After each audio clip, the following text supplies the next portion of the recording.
कमलायतलोचन लोकपते विजयी भव वेङ्कटशैलपते सचतुर्मुख षण्मुख पञ्चमुख प्रमुखाखिल दैवतमौलिमने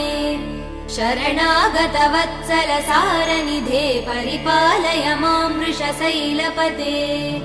अतिवेलतया तव दुर्विषहै अनुवेल कृदै प्रपराध सदैः हरितं त्वरितं वृषशैलपते परया कृपया परिपाहि हरे अधिवेङ्कटशैलमुदारमते जनताभिमतादिकदानरतात् परदेवदया गदितान् निगमै कमलादयितान् परं कलये कलवेणुरवा वसगोपवधू शतकोटिवृतात् स्मरकोटिसमात् प्रतिवल्लविकाभिमदात् सुखदात् वसुदेव